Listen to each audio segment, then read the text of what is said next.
This is Up for Grabs, a podcast where three unfiltered friends talk about anything and everything. And now, here are your hosts, Tracy, Kim, and Rachel.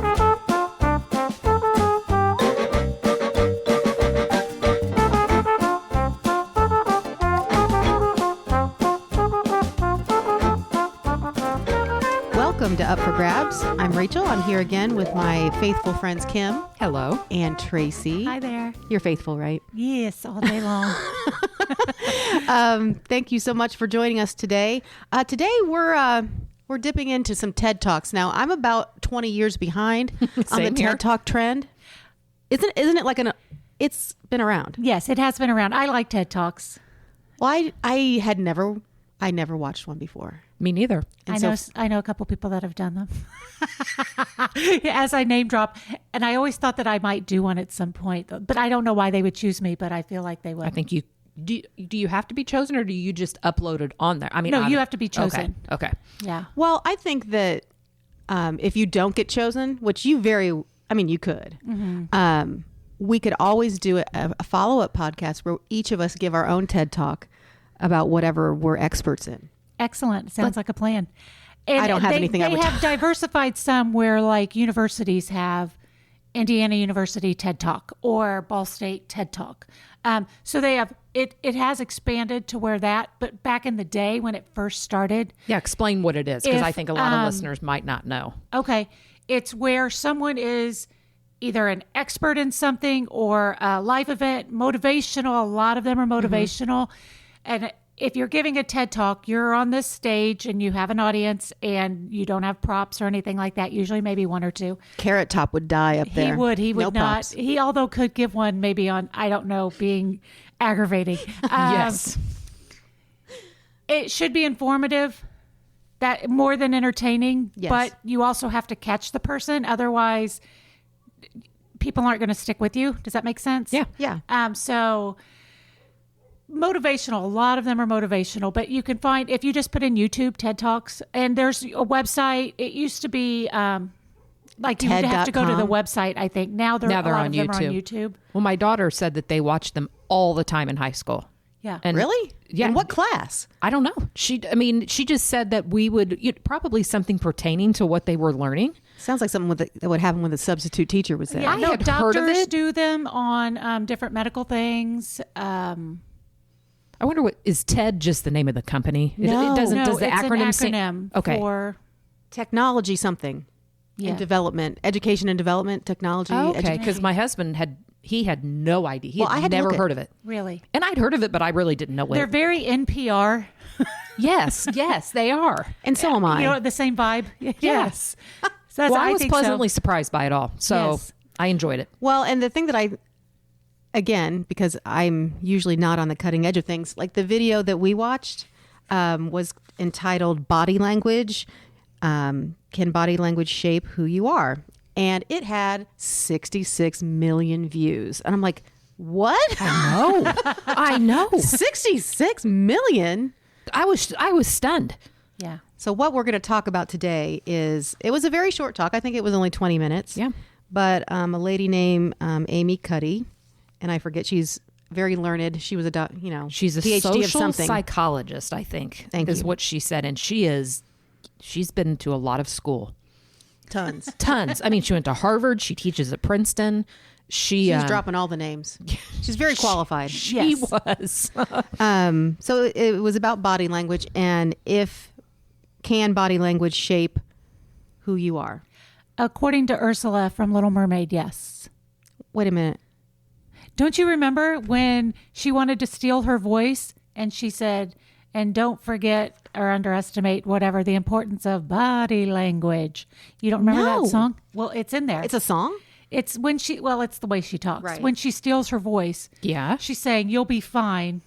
You're this cute girl and you'll still get the guy because of body language. Well, So you already learned all about this before the From TED Ursula. Talk. Again. Huh? The magic of Disney. The magic of Disney. They're always pumping you would have something in already your brain. known. I won't watch it. If you'd been a Disney fan. You know how I feel. I know. Yeah, so the three of us watched this thing about body language. Tracy, did you want to break down the basic premise? Like what she told you? The basic idea she has is that our bodies can change our minds versus our minds changing our bodies, which is what most people think. And that she thinks your body changing your mind, that you could do these things for 2 minutes and be more self-assured and assertive.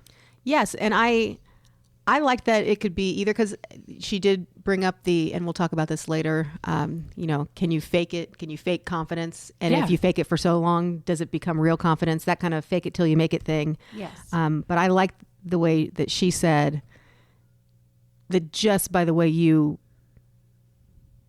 present yourself actually scientifically increases your testosterone and lowers your cortisol, which makes you confident and less stressed out. Yes, less stress responsive, I think she said. It was fascinating to me. Me too. And it wasn't like a lot of it was new. Maybe the way she put it together, I don't know. I mean, I know that, like, the way men sit with their legs spread. I just thought they were lazy. They are lazy, but that is not it. It is, a total alpha move. I used to be an alpha female. And what do you mean you used to? I don't think I am anymore. I don't feel it anyway. I don't feel it like I used to. I used to know that I had the ability to command a room. I don't feel like I have that now. I don't know that I need it, and I'm not saying that in a braggy way. Well, that's a teacher in you as well. I knew that was something I could do, and now I don't feel that way. And now we learn things to help you get that back. Correct. Oh well, I just found it interesting because I think when you struggle with depression, anxiety, when you're sad, I always kind of fake it. Just fake it. Wake up, put a smile on your face and fake it.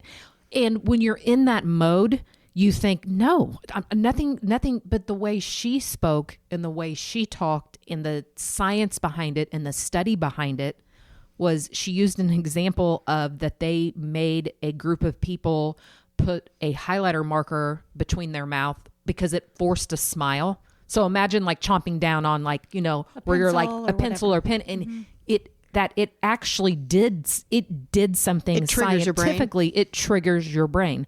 So even though you hear all the time, fake it, just fake it. There's science behind it that you can change the way your mind works through your body language. Right. And I think the thing that was good for me to hear was that, because I don't think I pay any attention to my body language. Like I don't see me. You know what I mean? Like I don't know what people are seeing when they see me because I'm not consciously saying sit up straight, right. Make eye contact. I would be interested to know what I'm projecting when I'm not thinking about it. Yes. I think you come off confident. I do too. Even when I'm slouched in a little ball, because that's what I'm always doing. No, you're not always doing that. No. I think you do that around close friends or when you're in your house maybe. But I think out in public, you stand. No, you have good posture. Do I? You have north side posture. Nice. And I do think that though. No, I absolutely do. I think people would, if somebody said to you, based on Rachel Brown's body language, do you look at her as being confident or not confident? And it's not anything to do with arrogance. You come across confident. Okay. Like you used to read in church. You used to do readings. Yes. And I would say, that's confidence. I can't believe she's getting up there in front of Well, I wasn't making up the 400 words. people and reading like it's nothing. That takes It confidence. is a big deal to walk up there and do it. To get in front of people is hard. Well, I was nervous, but I employed all of these wonderful things that this lady told me on the TED Talk, and I must have fooled you all. Well, I fell for it. Hook, line, and sinker. That was easy. What she said for the results, she said, she had two different groups of people. They were both told they were going to have a high stress interview, like a job interview. And the 2 minutes before the interview, one group of people took up a lot of space. That was one of the things that she talked about. Like to increase. Yeah, like a Wonder Woman pose where you stand with your legs apart and your hands on your hips. Yeah, just and like just a powerful pose. or taking up a lot of space, like somebody like with their feet kicked up and their arms out. Like, so they had one group of the people do power poses. Yes. And the other people, I think they just told them to sit there. I don't know if they told them to be small, but maybe. I don't know. I forget if they told them what to do or if they just left them alone. But basically, they swabbed their mouth or something after the thing and said that there was a 20% increase in testosterone just doing it for 2 minutes prior to the stressful interview, and a 25% decrease in cortisol. And that's just in 2 minutes. What if you just like stayed up all night in your power pose? How much would I have a beard by the time I...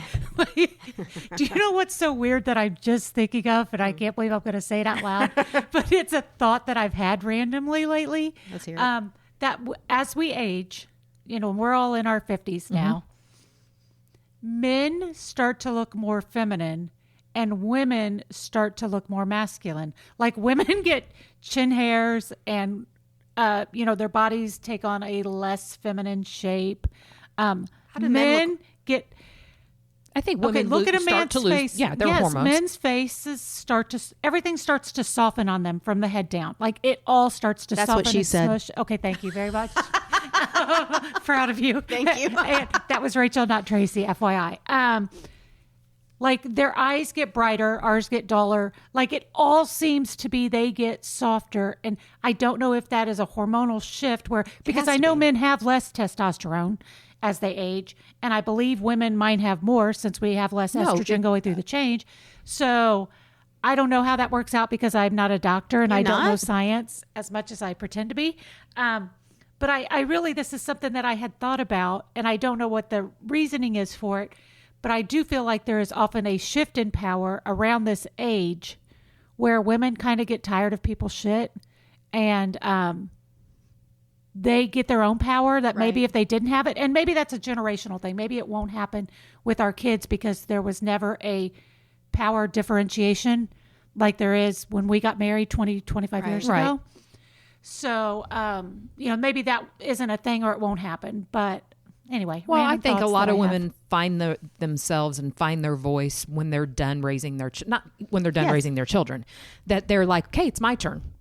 It's my turn to shine, and men, you are right. I don't know if I've ever thought of it that way, but if you observe elderly men, yes, they look very like just grandpa-ish, like, like they're like, oh my gosh, he's so cute. I know. You wouldn't say that about a man, but as they age, that's do what become people say. softer. Yeah, you're right. So I don't know what You're onto I don't know something what now. I'm saying with that. That's my You're TED very Talk. observant with that kind of stuff. Anyways, but that is true. If you, for the most part, I wouldn't say for but I do find that, women always like, especially when they enter their 50s, I feel like, I don't know. I remember Oprah talking about it a lot on her show. Oprah. You're becoming who you are. You're, this is your turn. This is 50s is the new whatever, that kind of thing. Yeah. So, well, the other portion, like near the end of the TED Talk, that the lady said that I liked was that she was telling a personal story about how she kind of felt like an imposter, kind of the imposter syndrome. Remember when she had a car accident or something and had to go back to school and she thought, I shouldn't even be here. That kind of... She had a significant brain injury. Yeah. So she was talking about how you just need to force yourself to do what you feel like you're not really qualified to be doing. Like she felt like I shouldn't even be at an Ivy League school.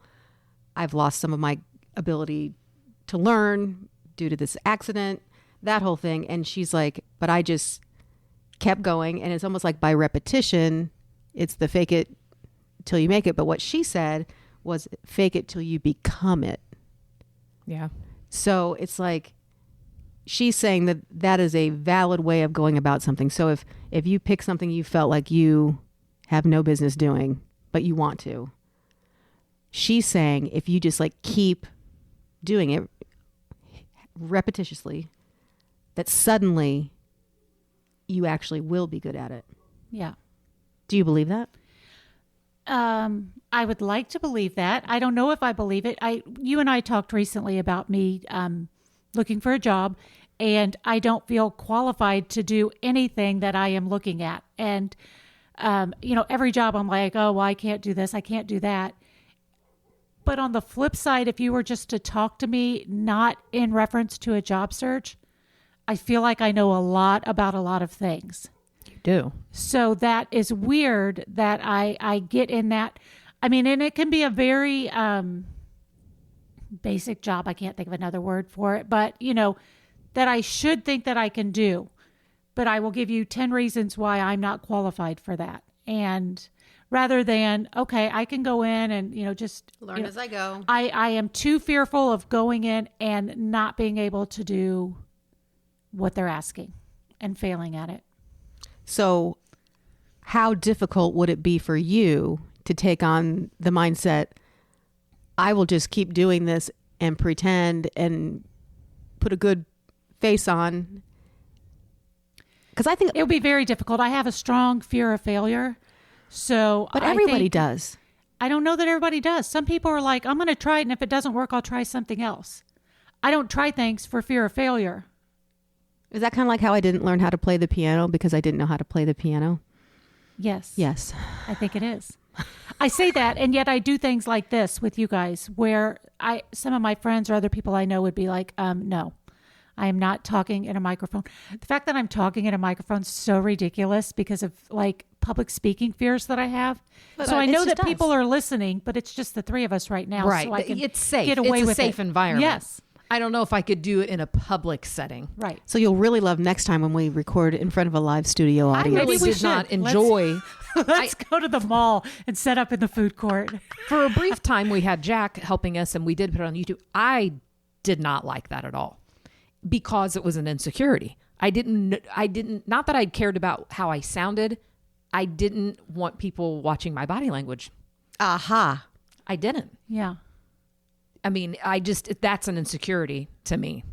So, Well, I think that as you go forward with your job search, I did write down some of the key body language cues for confident people. And I think that even if you don't feel qualified for something, if somehow you could work all of these into the interview, they wouldn't know. But what if they did? See, that's how I feel. What if I they did? But immediately that think, is. what if they did? But what if they didn't? I know. I don't know. See? I don't have You've an got answer nothing for to that. lose. So But I feel like I do, but really I don't. okay, But the so- way Like that I know she that I don't, talked but I feel like I do. was that she was she almost quit school. she was and terrified. and her advisor / mentor, you're not quitting. Rachel and I can look on the outside and think, for crying out loud, Tracy, you're intelligent. Like, you're good at what you do. It's not like you're going and applying to be a dentist when you have no dental skills. You're not applying. Wait a minute, Kim. You're not, are you? I mean, I don't please know. stop. But I'll take that back, I do guess. believe, and I think that it's also an age demographic. I think that you haven't been out in the workforce for a long time, Right. that you've got a lot of younger people out there, that you probably will be managed by someone probably younger than you. I think True. a lot of it has to do with, but that is a fear that I don't know how to explain it. I know you're fully capable. And everyone Right. else sees it too. So it's just really a you issue. Yeah, it's an insecurity. You need to get that's over unusual. yourself. Yeah, I can't believe that happened. So you're saying the problem's me. I don't know what to make of that news. Huh. That is I'm sure we're wrong. weird. But I did. Okay, so let's pretend you're going into a job interview. Okay. They said to stand up straight. Now, I don't know anyone that walks in a job interview hunched over like Shaggy from Scooby-Doo, but apparently I'm that's literally not. Quasimodo. I don't know. Really? Yes. You're going in like Quasimodo. Yes. Okay, well, try to get the hunchback okay. fixed before All right. the interview. Got you. Chin up. So I don't know who walks or sits with their face at the floor, but But apparently people do. Oh, yeah. do they? The fact that you think they don't, I don't know. Means how. that I don't go outside. No, yeah. it means that you're confident in a way that you don't even notice people that aren't. Okay. Well, I Or would just if think. you are a person that isn't, you see others. I guess I would just think that I get that people have the instinct to put their chin down, but I would also think people would have the instinct to not do that in a job interview. No, Am I wrong? you're correct. You're wrong. You're correct that you're wrong. Okay, so you're standing up straight. Yep. You got your chin up. Yep. eye contact. Now, I think that's very important. That's probably one of the most important. I don't struggle with that. I'm good with Okay, that. good. Because, you don't trust anybody that can't look at you. Correct. This was hard for me, so I don't know if it's hard for you. It said, like, no fidgeting, like, watch what you're that doing would with be your extremely hands. hard for me. I'm always clutching my hands, which I'm sure means that I'm incredibly insecure. Yeah. So, like, I don't even know how to, like, hang my arms or hold my arms. Yeah, where do they go? Look at Are they no longer awkward. attached? I don't know. Maybe you need to sit like Wonder Woman. Yeah. She made mention of people that hold their neck. I hold my neck all the time, and I never realized that What'd she say it was a means? form like that. It's Covering? insecurity. That It's you're an covered. insecurity. You're But because that's your most vulnerable spot. So you're protecting your most vulnerable It's the most spot. saggy spot. I don't too. even realize I'm doing it, but I'm always kind of bugging my neck. I'm always, and when she said that, I was like, that is a sign. I didn't even know that. And I do. I sit like this Yes. or I sit like this. Well, Which so nobody can don't. see. Okay, Tracy, don't do can see that. you. Yeah. Okay. so- gotcha. So what are you gonna do with your hands? Make fists. Jazz hands? Are you? Jazz hands. I think you just put them in your lap, like cross them over in your Yes. lap. In your posture Yes. is, Yeah. But I think crossing them, they said, as a sign.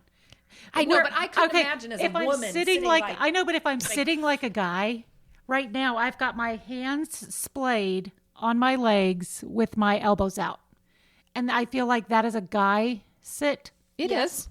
And it obviously is a dominant sit. And I nobody don't do that. And the thing that makes me mad, no one would think anything of a man in an interview or any situation sitting like that.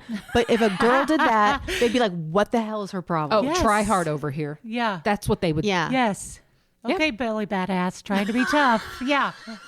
Yes. Okay, the next one I'd like, and I think it'd be funny if you couldn't really do it right because it would be funny. But it said you should lean toward the person that you're Lean talking in. to. You need There's to, the lean you in need to do movement. that very naturally then, because I think as an interviewer, I'd be like, oh, okay, what's going on here? It's my personal space. I Close don't talker. know. It'd be a close talker thing. Yeah, You got to yeah, be yeah. careful. Got to be careful with the lean in, but apparently that shows that you're engaged and that I you think eye contact and that you're mostly. listening to them. Because Yes. that's another thing that it said. It says, you need to practice listening because if you're doing that, then it shows confidence that you want to know what the person's talking about. Yeah. There was a book like 5-10 years ago. I don't know. Lean In. I think that was the name of it. And there's like a movement, a Facebook page, Lean In, whatever, where it's women asserting themselves in the business world.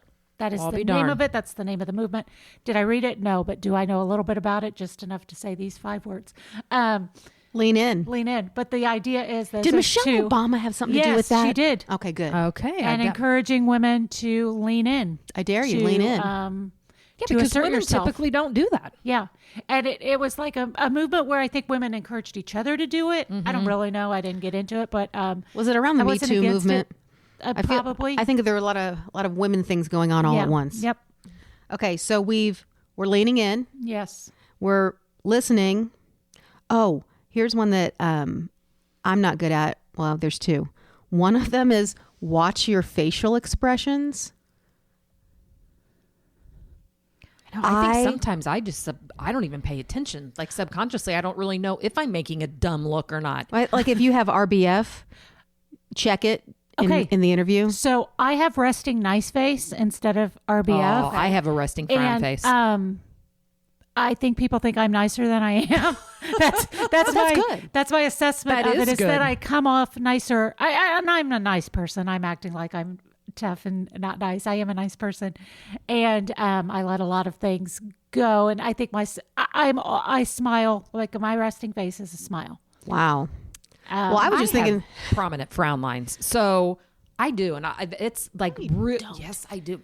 I don't even think I can frown.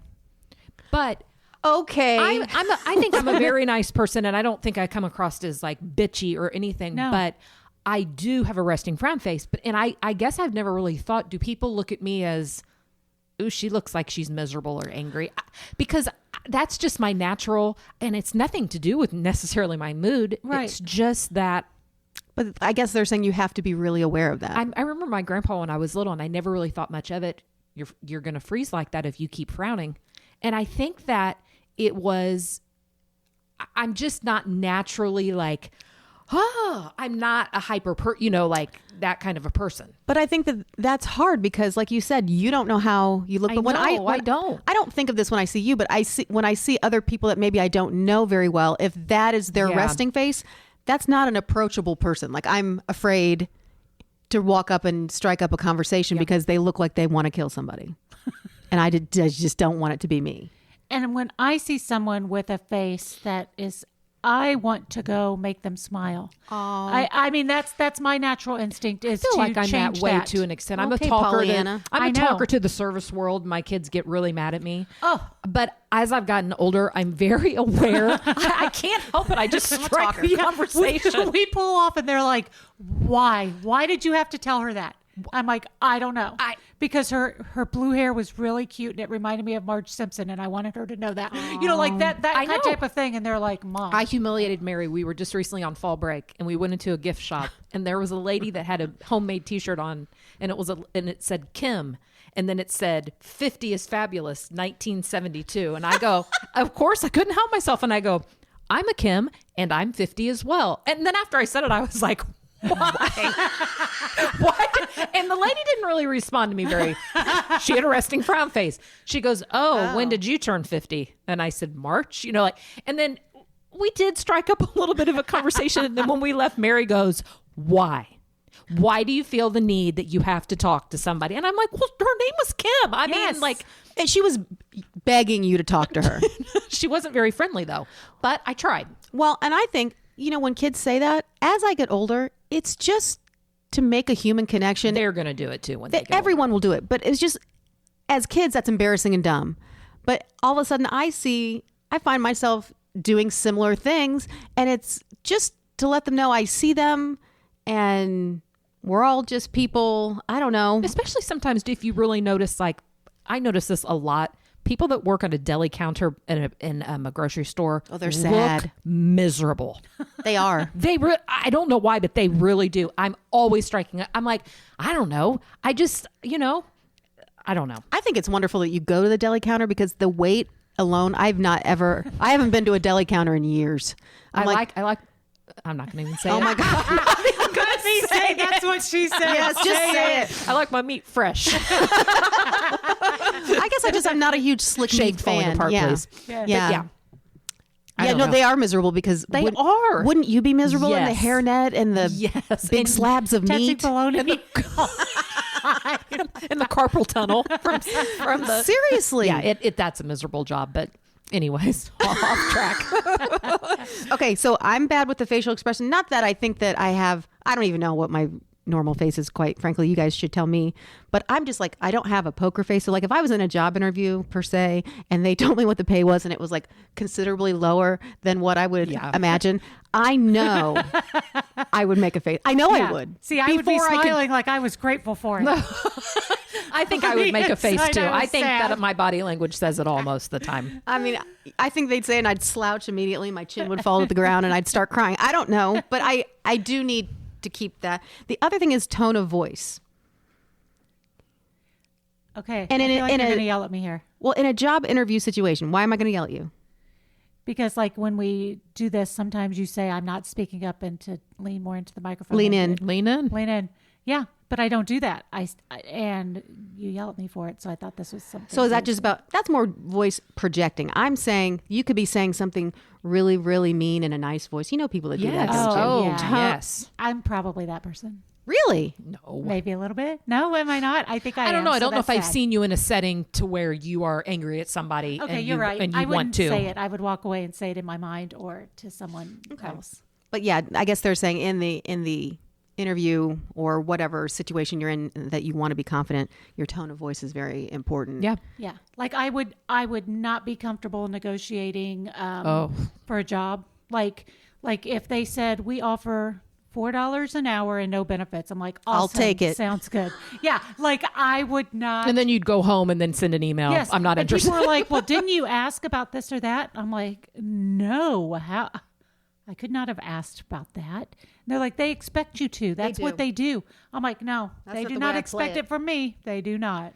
Well, They already heard. They listened to the podcast and they know I won't do it. and the last thing we'll mention, and I'm not sure about this one because I don't know. Of course, me taking it to like the point that it's funny. It says to mirror who you're talking to. So like if they do some gestures, you do them. But I just think that could really backfire. That's like being in therapy. I don't remember I that. pictured a pantomime. I don't know what you're saying. Well, so. this wasn't in the TED Talk. Oh, okay. I'm sorry. I So went you're off. saying Oh, mirror, you went off like, well, how to present yourself in an interview. I don't know. Mirroring. Yeah. mirror behavior, like don't act like a fool if they're being very serious. Is that what you mean? Or like, Or no, they set the tone that way or differently? Well, whatever they do, gesture wise, or if they have a phrase they like to use a lot, like a word that keeps coming up, you use it when you answer, just kind of, I don't know. Kind of throw it in there and be sneaky. And then they would think, oh, we're like-minded. Yeah. And then they like you because they think that you're them. Okay. And you're not. Well, you'd really have to be aware of, like, I think when you're in an interview, you're nervous anyways. Right.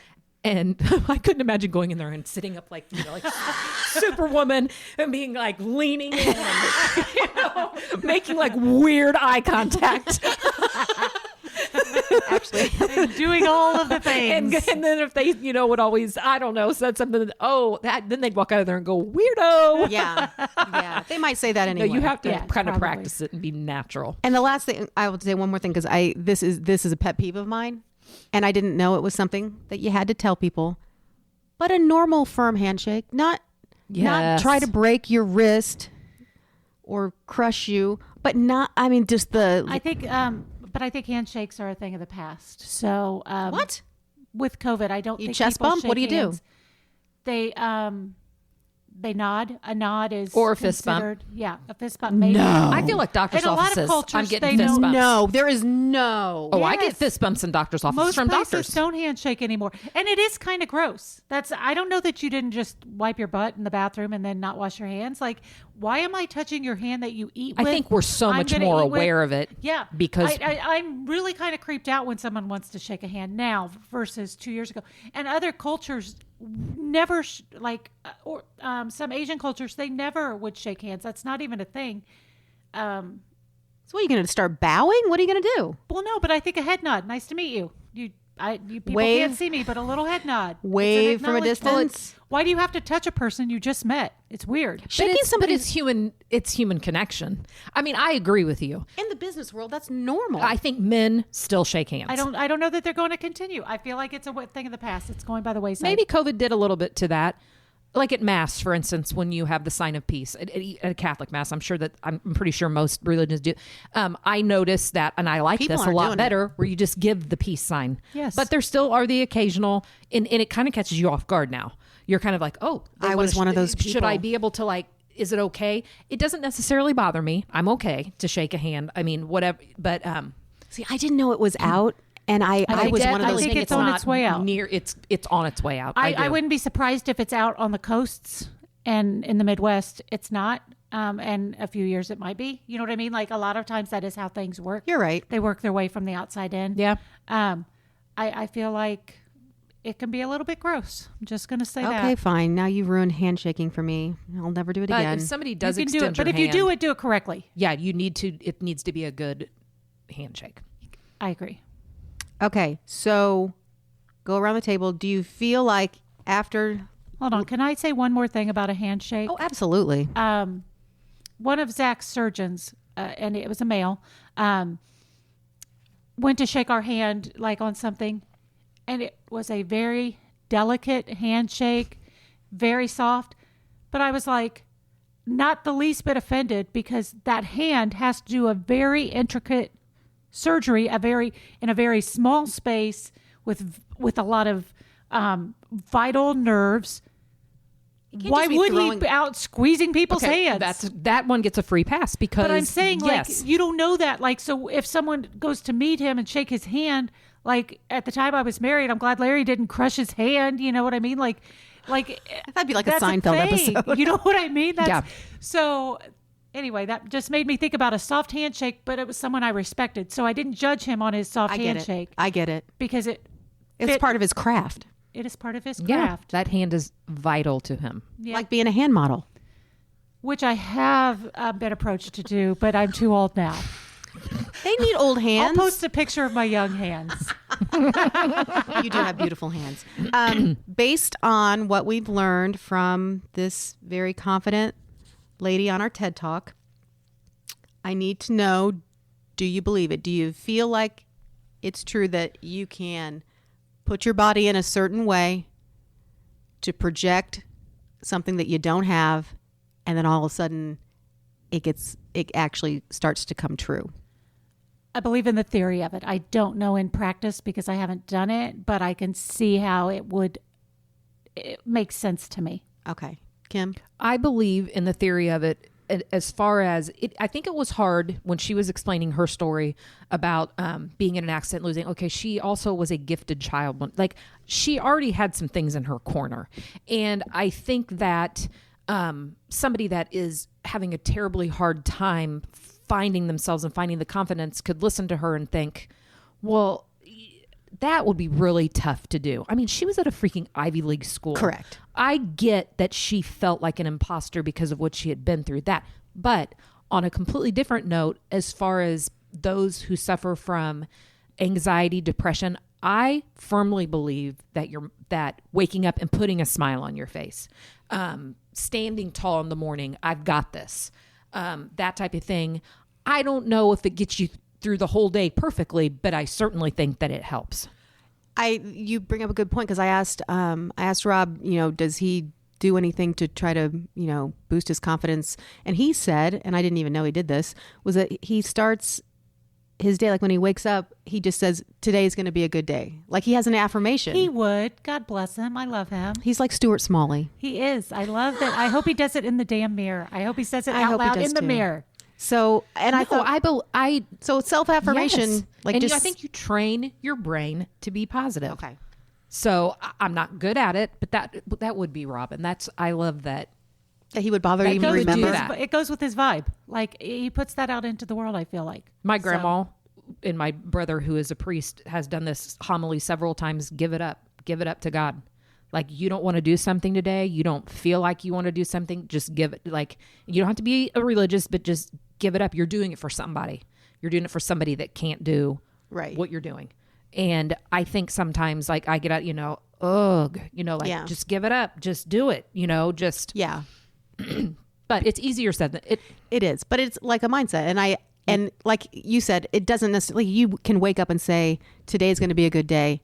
And maybe today doesn't turn out to be a good day, but at least you start your day. You tried. You don't wake up and say, oh, today is going to be horrible. And then it is, because what is it? Self-fulfilling prophecy. Yes. Yeah. But I think we all should work on our body language. I think we all should, like, I don't know, in certain situations, just be more aware of how you present yourself and just see like the social experiment, see how people, I don't know, react to you, or maybe approach you differently, or I don't know. Right. I'm not very aware of it. I'm not either. So if I'm ever we should have like a secret sign. So like if we're ever out socially and I'm slouching or doing something that I shouldn't be doing, that I don't know I'm doing with my nonverbals, that we could have a sign from across the room. We'll have to come up. How about I just yell, stand up straight, you look ridiculous. Okay, slouchy. Put a smile on your face, Kim. Kim, that face. Your face. You're turning people off. Check your face. Okay, so yes. CYF, check your face. Is that a thing, or did you just make that up? I just made it up. Okay, good. Okay, so that was a TED Talk about body language. How can it shape who we are?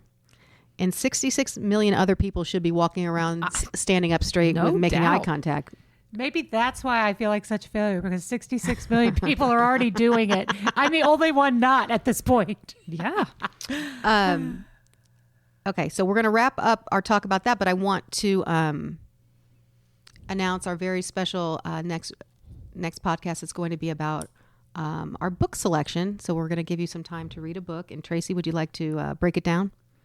I just wanted to do that dance. Break it down. Oh my God. I'm sorry when you said it. Sorry. So we're going to read Colleen Hoover's Verity. I do not know anything about it other than it was very popular probably in the past year. I don't even know when it came out. I'll say in the past year with the young girls, mainly girls. I don't know. So we're behind the trend because we're old. So that's cool. But we're going to read that and discuss it. And can I say what else we're discussing? Sure. Rachel is our resident author. She has been writing for the past year or so, 2 years maybe now. I don't know. COVID has me all not being able to remember like things. a year and a half. But she is going to a couple of different, it just kind of worked out with timing and COVID rescheduling. Yes. 2 different writing seminars, conventions. Yep. I don't know. Something like that. So she's going to tell us about those, bring some of her knowledge back on that, how it's affected her. And we're doing that because in the book, Verity, the main protagonist is an author. We are tying it together. So we're tying it all together, and it's going to be about writing. We may bring up journaling because I try to get my kids to do that. I think it's important to write things down. Okay. I say that and I don't follow through on my own, again, not to brag, not doing what I should be.